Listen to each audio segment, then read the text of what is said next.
Hello, I'm Bogdan Nahailo, and welcome to Kia Post's interviews.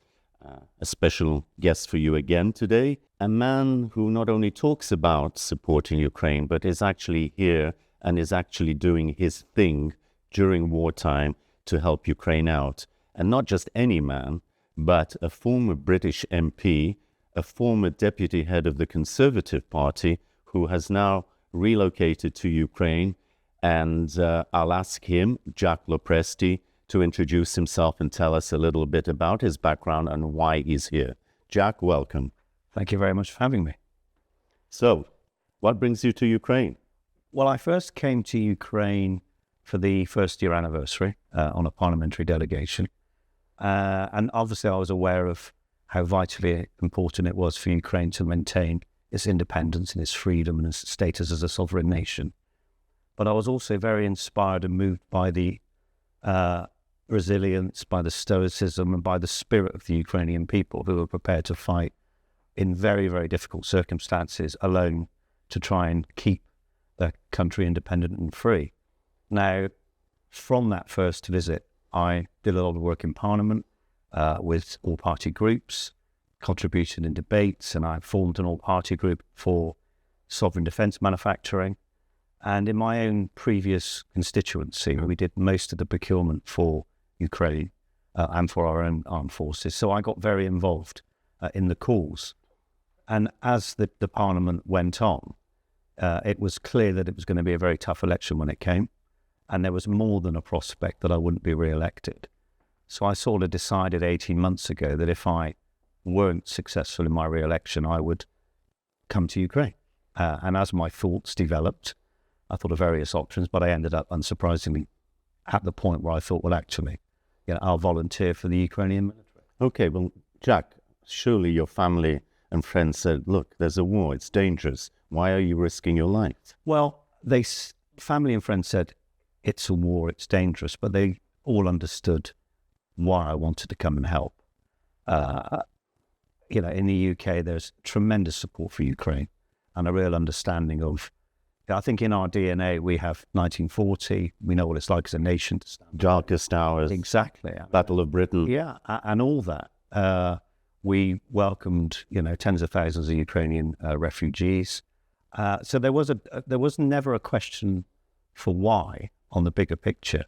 But obviously friends and family were concerned about my safety and what I'd end up doing. But they knew me well enough to know that I probably won't be persuaded. So what have you ended up doing here to help? Obviously, you've brought skills and experience of a certain nature. Well, after the election, there were a few months to tie everything up, deal with offices and equipment and make sure my team was looked after. So when I got to 3 or 4 months down the line, I went online and I volunteered for the International Legion. I explained a bit about my previous military experience, which is limited. I was a reservist and I did a year in regular service. I had a couple of responses saying, we'd like a rifleman in this brigade if you want to come for an interview, and if you'd like to come and perhaps talk to us about serving in a training regiment. And then out of the blue, a friend of mine from the Ukrainian embassy rang me and said, I understand you volunteered for the Legion. I said, yes. And he was very surprised, even though we'd already had the conversation. I don't think he actually believed that I would do it. He didn't know me very well. So he said, we must talk. So we met at a UK-Ukrainian event a few days later. And he said, look, what we'd really like you to do is to use your experience and your contacts and your knowledge of Ukraine and UK to help us. And I said, well, you've got diplomatic and business skills, PR skills. I mean, I wanted to be a soldier, and ultimately I am. But they wanted, the foreign affairs element, the diplomacy. So that was one aspect, one focus. So when delegations come, trade missions, I tend to go along and support them. The other focus was procurement, because of my experience in my own previous constituency and my knowledge of weapon systems, etc. And then the third aspect was veterans care and welfare, because I've been a spokesman for veterans in my party, and I am a veteran, and I do a lot of work with veterans charities in the UK, and I'm also a patron of a British charity based in Ukraine, Ukrainian Action, which has a veterans rehab centre down in the Carpathians. So all those were my three focuses: international relations, diplomacy, procurement, and veterans. Jack, okay. Now, what did you find? Have you been pleasantly surprised? Have you been disappointed? Are you still is the jury still out? Or do you feel you made the right decision? I feel I absolutely made the right decision. I'm working with some great people in defence intelligence, and we work really well together. I feel very privileged that I'm able to help whatever I can do to help the cause and help Ukraine win. The three focuses I have some expertise and some knowledge on, so I'm able to use that. So no, I'm very pleased with what I'm able to do, and I feel very privileged that I'm able to be here and help. Okay, let's step back a little bit about you personally, your background. How did you end up in politics before you got to Ukraine? Well, I was never that good a student. I was never academic, but I always loved and escaped into books. So I was always fascinated with current affairs and history and politics. It was going to be the politics or the military.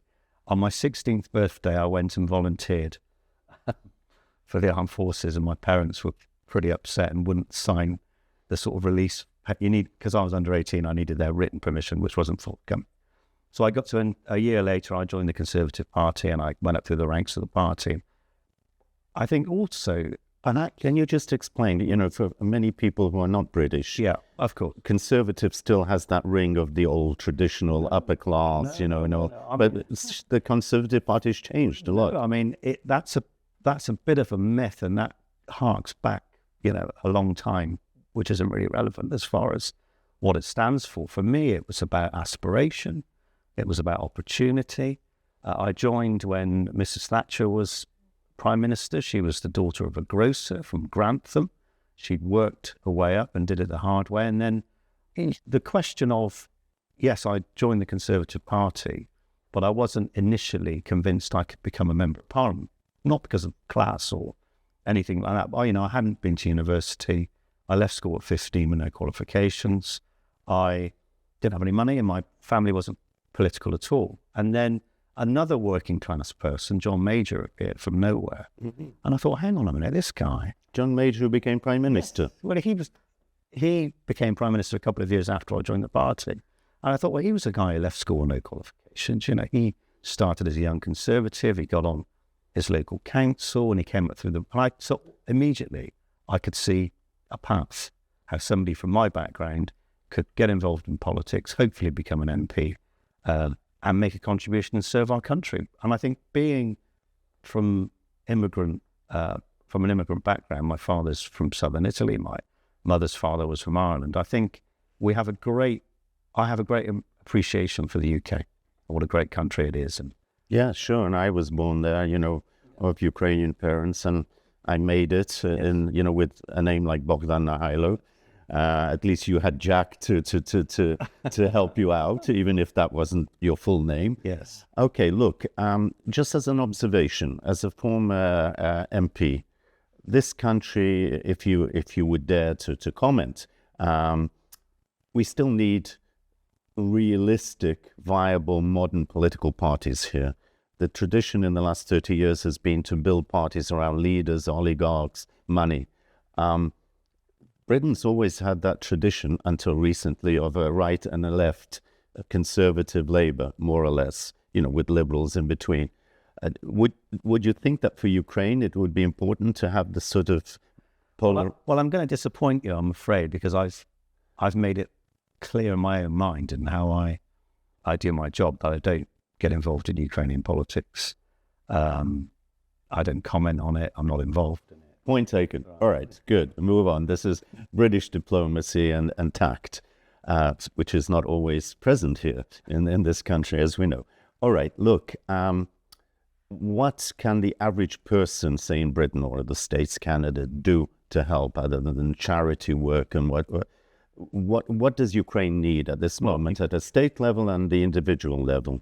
Yeah, I would say that put pressure on our politicians, In the UK, I'm very proud of what the government's done and is doing, even cross-party. There's been cross-party consensus on Ukraine and pretty much unanimity of view on things.